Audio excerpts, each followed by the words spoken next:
ನಮಸ್ತೆ, ಹೇಗಿದ್ದೀರಾ ಎಲ್ಲರೂ? I hope you are doing well. Welcome to my spoken English course 60 days to fluent English. Previous lesson ಅಂದರೆ lesson number 24 ಅಲ್ಲಿ ನಾವು future continuous tense ಬಗ್ಗೆ ನೋಡಿದ್ದೀವಿ. ಅವುಗಳನ್ನು ಯಾವ ಸಂದರ್ಭದಲ್ಲಿ ಯೂಸ್ ಮಾಡಬೇಕು, ಹಾಗೆ ಅದರ ಸ್ಟ್ರಕ್ಚರ್ ಹೇಗಿರುತ್ತೆ ಅನ್ನೋದು ನಿಮಗೆ ಗೊತ್ತಾಗಿದೆ. ಹಾಗೆ ಇದಕ್ಕೆ ಸಂಬಂಧಪಟ್ಟ ಹಾಗೆ ಒಂದು ಪ್ರಾಕ್ಟೀಸ್ ಆಕ್ಟಿವಿಟಿಯನ್ನು ಕೂಡ ಕಂಪ್ಲೀಟ್ ಮಾಡಿದ್ದೀರಾ. ಇವತ್ತಿನ ಲೆಸನ್ ಅಲ್ಲಿ ನಾವು ನೋಡ್ತಾ ಇರೋದು ಫ್ಯೂಚರ್ ಪರ್ಫೆಕ್ಟ್ ಟೆನ್ಸ್. ಪ್ರೀವಿಯಸ್ ಟೆನ್ಸ್ಗಳಲ್ಲಿ ಪರ್ಫೆಕ್ಟ್ ಅಂತ ಬಂದಾಗ ಹ್ಯಾವ್, ಹ್ಯಾಸ್ ಅಥವಾ ಹ್ಯಾಡ್ ಹೆಲ್ಪಿಂಗ್ ವರ್ಬ್ ಆಗಿ ಯೂಸ್ ಆಗ್ತಾ ಇತ್ತು. ಪ್ರೆಸೆಂಟ್ ಪರ್ಫೆಕ್ಟ್ ಅಲ್ಲಿ ಹ್ಯಾವ್, ಹ್ಯಾಸ್ ಯೂಸ್ ಆದ್ರೆ ಪಾಸ್ಟ್ ಪರ್ಫೆಕ್ಟ್ ಅಲ್ಲಿ ಹ್ಯಾಡ್ ಯೂಸ್ ಆಗಿತ್ತು. ಬಟ್ ಫ್ಯೂಚರ್ ಅಲ್ಲಿ ಯಾವ್ದು ಯೂಸ್ ಆಗುತ್ತೆ? ಫ್ಯೂಚರ್ ಪರ್ಫೆಕ್ಟ್ ಅಲ್ಲಿ ವಿಲ್ ಹ್ಯಾವ್ ಯೂಸ್ ಆಗುತ್ತೆ. ಓಕೆನಾ? ವಿಲ್ ಹ್ಯಾವ್ ಬರುತ್ತೆ, ವಿಲ್ ಹ್ಯಾಸ್ ಬರಲ್ಲ ಅಥವಾ ವಿಲ್ ಹ್ಯಾಡ್ ಬರಲ್ಲ, ವಿಲ್ ಹ್ಯಾವ್ ಬರುತ್ತೆ. ಅದ್ರ ಮುಂದೆ ವರ್ಬ್ ನ ಮೂರನೇ ಫಾರ್ಮ್ ಇರುತ್ತೆ, ಪಾಸ್ಟ್ ಪಾರ್ಟಿಸಿಪಲ್ ಫಾರ್ಮ್ ಇರುತ್ತೆ. ವೆರಿ ಇಂಪಾರ್ಟೆಂಟ್ ಇದು. ಐ ವಿಲ್ ಹ್ಯಾವ್ ಗಾನ್ ಅಥವಾ she will have gone, they will have gone, ಈ ತರ ಬರುತ್ತೆ. ಯಾವುದೇ ಸಬ್ಜೆಕ್ಟ್ ಇರಲಿ ಅದ್ರ ಜೊತೆಗೆ ವಿಲ್ ಹ್ಯಾವ್ ಬಂದು ನೆಕ್ಸ್ಟ್ ವರ್ಬ್ ನ ಮೂರನೇ ಫಾರ್ಮ್ ಇರುತ್ತೆ. ಅರ್ಥ ಆಯ್ತಲ್ವಾ? ನೆಕ್ಸ್ಟ್ ಇದನ್ನ ಯಾವಾಗ ಯೂಸ್ ಮಾಡಬೇಕು ಅಂತ ಏನ್ ಅರ್ಥನ ಕೊಡುತ್ತೆ ಇದು future perfect tense. Future continuous ಯಾವ ತರ ಇರ್ತಾ ಇತ್ತು?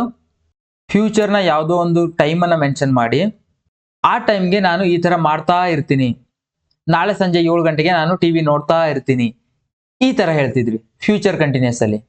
ಬಟ್ ಫ್ಯೂಚರ್ ಪರ್ಫೆಕ್ಟ್ ಅಲ್ಲಿ ಯಾವ ತರ ಇರುತ್ತೆ ಗೊತ್ತಾ? ನಾಳೆ ಸಂಜೆ 7 ಗಂಟೆಗೆ ನಾನು ಈ ಕೆಲಸ ಮಾಡಿ ಮುಗಿಸಿರ್ತೀನಿ. ಪರ್ಫೆಕ್ಟ್ ಅಂದ್ರೆ ಫಿನಿಶ್ ಆಗಿರೋದು, ಕಂಪ್ಲೀಟ್ ಆಗಿರೋದು. ಅರ್ಥ ಆಗ್ತಿದ್ಯಾ?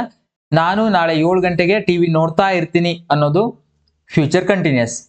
ನಾಳೆ ನಾನು 7 ಗಂಟೆಗೆ ಟಿವಿ ನೋಡಿ ಮುಗಿಸಿರ್ತೀನಿ ಅನ್ನೋದು future perfect.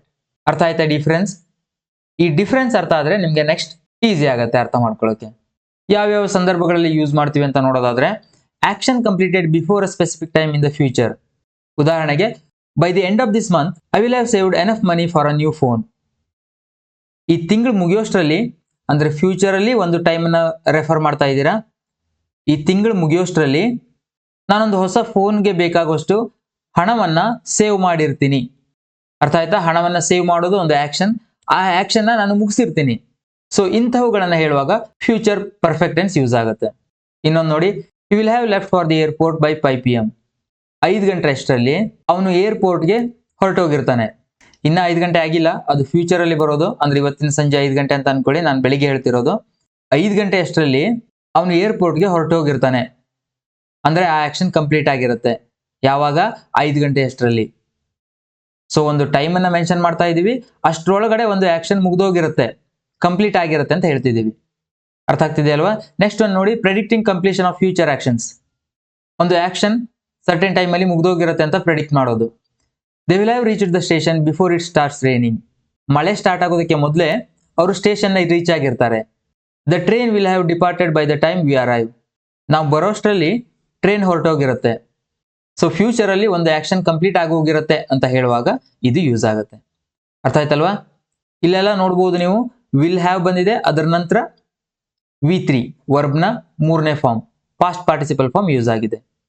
Left, saved, departed ಇವೆಲ್ಲ ಕೂಡ ವರ್ಬ್ ನ ಪಾಸ್ಟ್ ಪಾರ್ಟಿಸಿಪಲ್ ಫಾರ್ಮ್.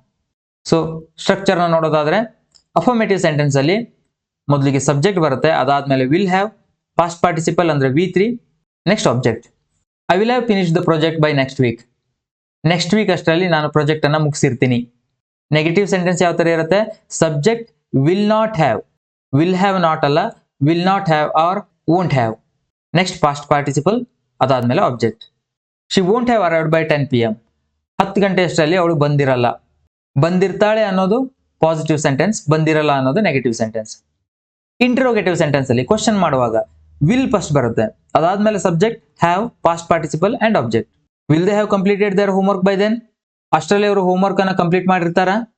ಇದು ಸ್ಟ್ರಕ್ಚರ್. ಅರ್ಥ ಆಯ್ತಲ್ವಾ? ನೆಕ್ಸ್ಟ್ ನೋಡಿ, ಫ್ಯೂಚರ್ ಪರ್ಫೆಕ್ಟ್ ಟೆನ್ಸ್ ಅಲ್ಲಿ ಯಾವುದು ಟೈಮ್ ಎಕ್ಸ್ಪ್ರೆಷನ್ಸ್ ಯೂಸ್ ಆಗುತ್ತೆ ಅಂತ. ನಾಳೆ ಎಷ್ಟರಲ್ಲಿ ಅಥವಾ ನಾಳೆ ಒಳಗಡೆ, ಮುಂದಿನ ವಾರದೊಳಗಡೆ, ಈ ಡೇ ಮುಗಿಯೋಷ್ಟರಲ್ಲಿ, ಇವೆಲ್ಲ ಕೂಡ ಟೈಮ್ ಎಕ್ಸ್ಪ್ರೆಷನ್ಸ್ಗಳು. ಉದಾಹರಣೆ ನೋಡೋದಾದ್ರೆ, we will have completed the project by the end of the week. ಈ ವೀಕ್ ಮುಗಿಯೋಷ್ಟರಲ್ಲಿ ನಾವು ಪ್ರಾಜೆಕ್ಟ್ ಅನ್ನ ಕಂಪ್ಲೀಟ್ ಮಾಡಿರ್ತೀವಿ. ಈ ಫ್ಯೂಚರ್ ಪರ್ಫೆಕ್ಟ್ ಟೆನ್ಸ್ಗಳಲ್ಲಿ ನಾವು ಒಂದು ಆಕ್ಷನ್ ಕಂಪ್ಲೀಷನ್ ಆಗಿರೋದ್ರ ಮೇಲೆ ಫೋಕಸ್ ಮಾಡ್ತೀವಿ, ಅಂದ್ರೆ ಮುಗ್ದಿರೋದ್ರ ಮೇಲೆ ಫೋಕಸ್ ಮಾಡ್ತೀವಿ. Not on the duration, duration ಮೇಲಲ್ಲ, ಎಷ್ಟೊತ್ತು ನಡೀತೀವಿ ಕೆಲಸ ಅನ್ನೋದ್ರ ಮೇಲಲ್ಲ, ಮುಗಿಸಿರ್ತೀವಿ ಅನ್ನೋದ್ರ ಮೇಲೆ ಫೋಕಸ್ ಆಗಿರುತ್ತೆ. By 6 PM she will have finished Har homework. 6 ಗಂಟೆ ಅಷ್ಟರಲ್ಲಿ ಅವಳು ತನ್ನ ಹೋಮ್ವರ್ಕ್ ಅನ್ನ ಮುಗಿಸಿರ್ತಾಳೆ, ಕಂಪ್ಲೀಟ್ ಮಾಡಿರ್ತಾಳೆ. ನೆಕ್ಸ್ಟ್ ಇದರಲ್ಲಿ ಯೂಸ್ ಆಗುವಂತ ಕಾಂಟ್ರಾಕ್ಷನ್ಸ್ ನೋಡಿದ್ರೆ ವಿಲ್ ನಾಟ್ ಹ್ಯಾವ್ ನ ಯಾವ ತರ ಕಾಂಟ್ರಾಕ್ಟ್ ಮಾಡಬಹುದು, ವೋಂಟ್ ಹ್ಯಾವ್. ಓಕೆನಾ, ವಿಲ್ ನಾಟ್ ವೋಂಟ್ ಆಗುತ್ತೆ. ಹಾಗೆ ನಾವು ಇದರಲ್ಲಿ ಮಾಡುವಂತ ಕಾಮನ್ ಮಿಸ್ಟೇಕ್ಸ್ ಬಗ್ಗೆ ನೋಡೋದಾದ್ರೆ ಇನ್ಕರೆಕ್ಟ್ ವರ್ಬ್ ಫಾರ್ಮ್ಸ್ ಅನ್ನ ಯೂಸ್ ಮಾಡೋದು. ಐ ವಿಲ್ ಹ್ಯಾವ್ ಫಿನಿಶ್, ಇಲ್ಲಿ ನೋಡಿ ವಿಲ್ ಹ್ಯಾವ್ ಅಂತ ಬಂದಿದ್ರೆ V3 ಇರಬೇಕು, ಬಟ್ ಇಲ್ಲಿ present form of the verb ಇದೆ, ಹಾಗಾಗಿ ಇದು ರಾಂಗ್. ಫಿನಿಶ್ಡ್ ಅಂತ ಇದ್ರೆ ಅದು ಸರಿಯಾಗಿರುತ್ತೆ. I will have finished my work by 5 PM. ಹಾಗೇನೆ ಹ್ಯಾವ್ ನ ಇಂಟ್ರೋಗೇಟಿವ್ ಸೆಂಟೆನ್ಸ್ ಅಲ್ಲಿ ಮಿಸ್ಪ್ಲೇಸ್ ಮಾಡೋದು, ವಿಲ್ ಹ್ಯಾವ್ ದೇ ಅಂತ ಹೇಳೋದು, ಇದು ರಾಂಗ್. ಸ್ಟ್ರಕ್ಚರ್ ನೋಡಿದ್ರಲ್ವಾ, ವಿಲ್ ಆದ್ಮೇಲೆ ಸಬ್ಜೆಕ್ಟ್ ಬರಬೇಕು, ಅದಾದ್ಮೇಲೆ have. Will they have completed the task, ಅವರು ಟಾಸ್ಕ್ ಅನ್ನ ಕಂಪ್ಲೀಟ್ ಮಾಡಿರ್ತಾರ. ನೆಕ್ಸ್ಟ್ ನೋಡಿ, ಫ್ಯೂಚರ್ ಪರ್ಫೆಕ್ಟ್ ಮತ್ತು ಪ್ರೆಸೆಂಟ್ ಪರ್ಫೆಕ್ಟ್ ನಡುವೆ ಕನ್ಫ್ಯೂಷನ್ ಮಾಡ್ಕೊಳ್ಳೋದು. I have completed the task by tomorrow, ನಾಳೆ ಎಷ್ಟರಲ್ಲಿ ನಾನು ಈ ಟಾಸ್ಕ್ ಅನ್ನ ಕಂಪ್ಲೀಟ್ ಮಾಡಿರ್ತೀನಿ ಅಂತ ಹೇಳ್ತಾ ಇದ್ರೆ ಅದು ಫ್ಯೂಚರ್ ನ ಇಂಡಿಕೇಟ್ ಮಾಡ್ತಿದೆ ಅಂತ ಅರ್ಥ, ಇನ್ನ ಆಗಿಲ್ಲ ಅದು. ಸೊ ಅದನ್ನ ಹೇಳುವಾಗ ಫ್ಯೂಚರ್ ಪರ್ಫೆಕ್ಟ್ ಟೆನ್ಸ್ ಯೂಸ್ ಆಗಬೇಕು, ಇದು ಸರಿಯಾಗಿರುತ್ತೆ. I will have completed the task by tomorrow, ನಾಳೆ ಅಷ್ಟರಲ್ಲಿ ನಾನು ಆ ಟಾಸ್ಕ್ ಅನ್ನ ಕಂಪ್ಲೀಟ್ ಮಾಡಿರ್ತೀನಿ. ನೆಕ್ಸ್ಟ್ ನೋಡಿ, ಡಿಫರೆನ್ಸ್ ಅನ್ನ ನೋಡ್ಬಿಡೋಣ. Future perfect, present perfect and simple future, ಇದು ಮೂರರ ನಡುವೆ ಏನ್ ಡಿಫರೆನ್ಸ್ ಇದೆ ಅಂತ ನೋಡೋಣ. ಫ್ಯೂಚರ್ ಪರ್ಫೆಕ್ಟ್ ಬಗ್ಗೆ ನಾನು ಈಗಾಗಲೇ ಹೇಳಿದ್ದೀನಿ. ಫ್ಯೂಚರ್ ಅಲ್ಲಿ ನಾನೊಂದು ಕೆಲಸನ ಮುಗಿಸಿರ್ತೀನಿ ಅಂತ ಹೇಳೋದು, 8 ಗಂಟೆ ಅಷ್ಟರಲ್ಲಿ ನಾನು ಊಟ ಮಾಡಿರ್ತೀನಿ ಅಥವಾ ತಿಂದಿರ್ತೀನಿ. By 8 o'clock I will have eaten. ಅರ್ಥ ಆಯ್ತಾ? ಫ್ಯೂಚರ್ನ ಬಗ್ಗೆ ಮಾತಾಡ್ತಾ ಇದ್ದೀವಿ ಅಂದ್ರೆ 8 ಗಂಟೆ ಅಷ್ಟರಲ್ಲಿ ನಾನು ತಿಂದಿರ್ತೀನಿ, ಒಂದು ಕೆಲಸ ಮುಗಿಸಿರ್ತೀನಿ ಅಂತ ಹೇಳೋದಕ್ಕೆ ಫ್ಯೂಚರ್ ಪರ್ಫೆಕ್ಟ್. ಪ್ರೆಸೆಂಟ್ ಪರ್ಫೆಕ್ಟ್ ಅಂದ್ರೆ ಪ್ರೆಸೆಂಟ್ ಅಲ್ಲಿ ಈಗಷ್ಟೇ ಒಂದು ಕೆಲಸ ಮುಗಿದಿದ್ರೆ, ಕಂಪ್ಲೀಟ್ ಆಗಿದ್ರೆ ಅದರ ರಿಸಲ್ಟ್ ಪ್ರೆಸೆಂಟ್ ಅಲ್ಲಿ ಕಾಣಿಸ್ತಾ ಇರಬೇಕು. I have eaten my dinner, ನಾನು ಊಟ ಮಾಡಿದೆ. ನೀವು ಮಾತಾಡ್ತಾ ಇರುವಾಗ ಏನಾದರೂ ತಿಂತೀಯಾ ಅಂತ ಯಾರಾದರೂ ಕೇಳಿದ್ರೆ ಇಲ್ಲ ನಾನು ಊಟ ಮಾಡಿದೆ ಅಂದ್ರೆ ಈ ಕ್ಷಣಕ್ಕೆ ನನ್ಗೆ ಹಸಿವಿಲ್ಲ ಅನ್ನೋದು ಅದರ ಎಫೆಕ್ಟ್. ನಾನು ಈಗ ಊಟ ಮಾಡಿದ್ದೀನಿ, ನನಗೆ ಹಸಿವಿಲ್ಲ, ಹಾಗಾಗಿ ನನ್ಗೇನು ಬೇಡ, ಈ ತರ ಅರ್ಥ ಕೊಡುತ್ತೆ. I have eaten my dinner ಅಂದ್ರೆ ನಾನೀಗ ಊಟ ಮಾಡಿದೆ. ಅರ್ಥ ಆಯ್ತಾ? ಇದು ಪ್ರೆಸೆಂಟ್ ಪರ್ಫೆಕ್ಟ್. ಸಿಂಪಲ್ ಫ್ಯೂಚರ್ ಅಂದ್ರೆ ಏನು? ಮುಂದೆ ನಡೆಯುವಂತ ಅಥವಾ ಮುಂದೆ ಮಾಡುವಂತ ಕ್ರಿಯೆಯನ್ನ ಹೇಳೋದು. ನಾನು ಊಟ ಮಾಡ್ತೀನಿ, I will heat my dinner. Simple future ಅಲ್ಲಿ ನಾನು ಈ ತರ ಮಾಡ್ತೀನಿ, ಅವನ ಆ ತರ ಮಾಡ್ತಾನೆ ಅಂತ ಹೇಳೋದು. ಅದೇ ಪ್ರೆಸೆಂಟ್ ಅಲ್ಲಿ ಒಂದು ಆಕ್ಷನ್ ಕಂಪ್ಲೀಟ್ ಆಗಿದ್ರೆ, ಅದರ ಎಫೆಕ್ಟ್ ಪ್ರೆಸೆಂಟ್ ಅಲ್ಲಿ ತೋರ್ತಾ ಇದ್ರೆ ಆಗ ಪ್ರೆಸೆಂಟ್ ಪರ್ಫೆಕ್ಟ್. ಫ್ಯೂಚರ್ ಅಲ್ಲಿ ಒಂದು ಟೈಮ್ ಅನ್ನ ಮೆನ್ಷನ್ ಮಾಡಿ ನಾ ಇಷ್ಟರೊಳಗಡೆ ಈ ಕೆಲಸನ ಮಾಡಿರ್ತೀನಿ ಅಂತ ಹೇಳುವಾಗ ಫ್ಯೂಚರ್ ಪರ್ಫೆಕ್ಟ್. ಡಿಫರೆನ್ಸ್ ಗೊತ್ತಾಯ್ತಲ್ವಾ? ನೆಕ್ಸ್ಟ್ ಈ ಲೆಸನ್ಗೆ ಸಂಬಂಧಪಟ್ಟ ಹಾಗೆ ಒಂದು ಪ್ರಾಕ್ಟೀಸ್ ಆಕ್ಟಿವಿಟಿ ಇದೆ. ಅಂದ್ರೆ ಒಂದು ಸ್ಟೋರಿ, ಮೊದಲು ಅದನ್ನ ಅರ್ಥ ಮಾಡ್ಕೊಂಡು ನೆಕ್ಸ್ಟ್ ಅದನ್ನ ಪ್ರಾಕ್ಟೀಸ್ ಮಾಡಿ ನೋಡ್ದೇನೆ ವಾಯ್ಸ್ ರೆಕಾರ್ಡ್ ಮಾಡಿ ಕಳಿಸ್ಬೇಕು. ಸ್ಟೋರಿ ಏನಿದೆ, government construction projects. The government has recently announced several large construction projects across the country, including new roads, bridges, schools and hospitals. ಈ ಸೆಂಟೆನ್ಸ್ ಯಾವ ಟೆನ್ಸ್ ಅಲ್ಲಿ ಇದೆ? The government has recently announced. has ಬಂದಿದೆ, ಅದರ ಮುಂದೆ announced ಅಂದ್ರೆ V3 ಬಂದಿದೆ, ಅಂದ್ರೆ ಇದು ಯಾವ ಟೆನ್ಸ್? ಪ್ರೆಸೆಂಟ್ ಪರ್ಫೆಕ್ಟ್ ಅಲ್ವಾ? ಗವರ್ಮೆಂಟ್ ಇತ್ತೀಚೆಗೆ ದೇಶದೆಲ್ಲೆಡೆ ಹಲವಾರು ಪ್ರಾಜೆಕ್ಟ್ಗಳನ್ನ ಅನೌನ್ಸ್ ಮಾಡಿದೆ.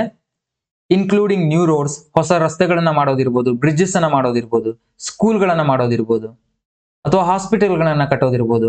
ಈ ತರ ಹಲವಾರು ಕನ್ಸ್ಟ್ರಕ್ಷನ್ ಪ್ರಾಜೆಕ್ಟ್ಸ್ ಗಳನ್ನ ಅನೌನ್ಸ್ ಮಾಡಿದೆ. These projects are expected to be completed within the next few years, improving infrastructure and public services. ಮುಂದಿನ ಕೆಲವು ವರ್ಷಗಳಲ್ಲಿ ಈ ಪ್ರಾಜೆಕ್ಟ್ಗಳು ಕಂಪ್ಲೀಟ್ ಆಗಿರುತ್ತೆ ಅಂತ ನಿರೀಕ್ಷೆ ಇದೆ. Improving infrastructure and public services, ಅದರಿಂದ ಏನಾಗುತ್ತೆ? ಇನ್ಫ್ರಾಸ್ಟ್ರಕ್ಚರ್ ಇಂಪ್ರೂವ್ ಆಗುತ್ತೆ. By the end of next year the government will have completed the construction of few new bridges in major cities. ಇಲ್ಲಿ ನೋಡಿ, will have completed ಅಂದ್ರೆ ಫ್ಯೂಚರ್ ಪರ್ಫೆಕ್ಟ್ ಟೆನ್ಸ್ ಇದೆ. By the end of next year, ಮುಂದಿನ ವರ್ಷ ಮುಗಿಯೋಷ್ಟರಲ್ಲಿ government ಏನನ್ನ complete ಮಾಡಿರುತ್ತೆ? The construction of 5 new bridges in major cities. Major cities ಅಲ್ಲಿ ಅಂದ್ರೆ ಪ್ರಮುಖ ನಗರಗಳಲ್ಲಿ 5 ಹೊಸ ಬ್ರಿಡ್ಜ್ ಗಳನ್ನ ಕಂಪ್ಲೀಟ್ ಮಾಡಿರುತ್ತೆ ಮುಂದಿನ ವರ್ಷ ಮುಗಿಯೋಷ್ಟರಲ್ಲಿ. These bridges will have significantly reduced traffic congestion especially during peak hours. Special ಆಗಿ ಪೀಕ್ ಅವರ್ಸ್ ಅಲ್ಲಿ ಈ ಬ್ರಿಡ್ಜಸ್ಗಳು ಟ್ರಾಫಿಕ್ ಅನ್ನ ರೆಡ್ಯೂಸ್ ಮಾಡಿರುತ್ತೆ, ಕಡಿಮೆ ಮಾಡಿರುತ್ತೆ. People in those cities are excited because they know that by the time they get back from their holidays the new bridges will have been open to the public. ಆ ಸಿಟಿಯಲ್ಲಿ ಇರುವಂತಹ ಜನರು ತುಂಬಾ excite ಆಗಿದ್ದಾರೆ, ಯಾಕಂದ್ರೆ ದೇ ನೋ ದಟ್, ಅವ್ರಿಗೆ ಗೊತ್ತಿದೆ. ಏನ್ ಗೊತ್ತಿದೆ? By the time they get back from their holidays, ರಜಾ ದಿನಗಳನ್ನ ಮುಗಿಸಿ ಬರೋಷ್ಟರಲ್ಲಿ the new bridges will have been open to the public, ಹೊಸ ಬ್ರಿಡ್ಜ್ಗಳು ಪಬ್ಲಿಕ್ಗೆ ಓಪನ್ ಆಗಿರುತ್ತೆ ಅಂತ, ಅದನ್ನ ಯೂಸ್ ಮಾಡಬಹುದು ಅಂತ ಗೊತ್ತಿದೆ. ಯಾವ್ದ್ರೊಳಗಡೆ ಅದು ಓಪನ್ ಆಗತ್ತೆ ಅಂತ ಅವ್ರಿಗೆ ಗೊತ್ತಿದೆ, ಅವರು ಹಾಲಿಡೇಸ್ನ ಮುಗಿಸಿ ಬರೋಷ್ಟರಲ್ಲಿ. ಸೊ ಈ ಟೈಮನ್ನು ನಾವು ಮೆನ್ಷನ್ ಮಾಡಿ ಅಷ್ಟರೊಳಗಡೆ ಇದು ಮುಗ್ದಿರತ್ತೆ, ಆ ಬ್ರಿಡ್ಜಸ್ ಓಪನ್ ಆಗಿರುತ್ತೆ ಪಬ್ಲಿಕ್ಕಿಗೆ ಅಂತ ಹೇಳ್ತಾ ಇದೀವಿ ಇಲ್ಲಿ. In rural areas the government will have built over 100 new schools by 2026.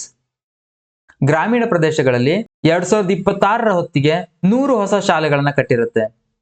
These schools will have provided education to thousands of children, making a significant impact on local communities. ಈ ಶಾಲೆಗಳು ಸಾವಿರಾರು ಮಕ್ಕಳಿಗೆ education ಅನ್ನು ಪ್ರೊವೈಡ್ ಮಾಡಿರುತ್ತೆ, ಶಿಕ್ಷಣವನ್ನು ಕೊಟ್ಟಿರುತ್ತೆ. Making a significant impact on local communities, ಆ ಸ್ಥಳೀಯ ಸಮುದಾಯ ಏನಿದೆಯೋ ಅವುಗಳ ಮೇಲೆ ಒಂದು ಸಿಗ್ನಿಫಿಕೆಂಟ್ ಇಂಪ್ಯಾಕ್ಟ್ ಅನ್ನು ಬೀರಿರುತ್ತೆ. Many families are already planning to relocate to areas where the schools will have been finished as they want their children to attend better facilities. ಹಲವಾರು ಫ್ಯಾಮಿಲಿಗಳು ಈಗಾಗಲೇ ಪ್ಲಾನ್ ಮಾಡಿದ್ದಾರೆ, ಎಲ್ಲಿ ಶಾಲೆಯನ್ನ ಕಟ್ಟಿರ್ತಾರೋ ಅಲ್ಲಿ ರೀಲೊಕೇಟ್ ಆಗ್ಲಿಕ್ಕೆ, ಅಂದ್ರೆ ಅಲ್ಲಿಗೆ ಹೋಗಿ ಸೇರ್ಕೊಳ್ಳೋಕೆ, ಆ ಏರಿಯಾಗಳಲ್ಲಿ ಮನೆ ಮಾಡೋಕೆ.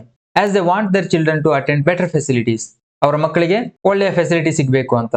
ಇನ್ the health care sector, by the end of this year the government will have constructed 3 new hospitals in underdeveloped regions.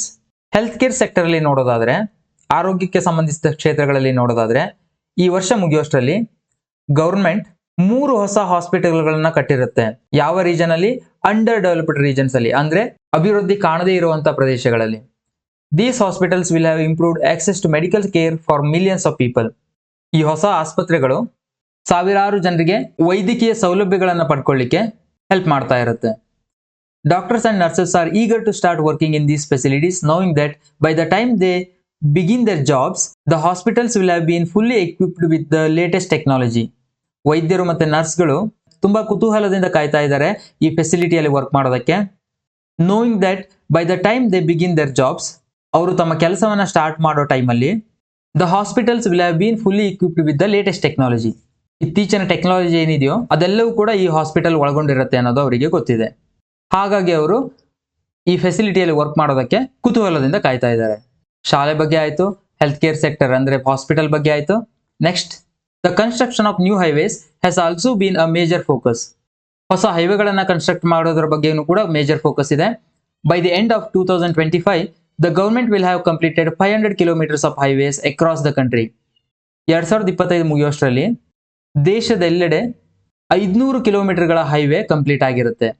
These highways will have connected remote towns to urban centers, making transportation faster and easier. ಈ ಹೈವೇಗಳು ಎಲ್ಲಿಂದ ಎಲ್ಲಿ connect ಮಾಡಿರುತ್ತೆ? Remote towns ಇಂದ urban ಸೆಂಟರ್ಸ್ಗೆ, ಅಭಿವೃದ್ಧಿ ಕಾಣದೇ ಇರುವ ಪ್ರದೇಶಗಳನ್ನ ನಗರ ಪ್ರದೇಶಗಳಿಗೆ ಕನೆಕ್ಟ್ ಮಾಡಿರುತ್ತೆ. Making transportation faster and easier, ಅದರಿಂದ ಟ್ರಾನ್ಸ್ಪೋರ್ಟೇಷನ್ ಫಾಸ್ಟ್ ಆಗುತ್ತೆ ಮತ್ತೆ ಸುಲಭ ಆಗುತ್ತೆ.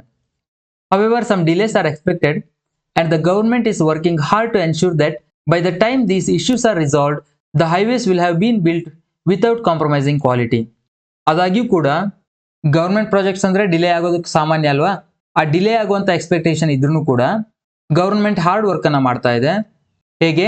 ಆ ಸಮಸ್ಯೆಗಳೆಲ್ಲ ಪರಿಹಾರ ಆಗೋಷ್ಟರಲ್ಲಿ ಕಳಪೆ ಕಾಮಗಾರಿ ಮಾಡ್ದೇನೆ, ಗುಣಮಟ್ಟದಲ್ಲಿ ಕಾಂಪ್ರಮೈಸ್ ಆಗ್ದೇನೆ ಹೈವೇಸ್ಗಳನ್ನ ಕಟ್ಟಿರ್ತೀವಿ ಅಂತ ಗವರ್ಮೆಂಟ್ ಹಾರ್ಡ್ ವರ್ಕ್ ಅನ್ನ ಮಾಡ್ತಿದೆ.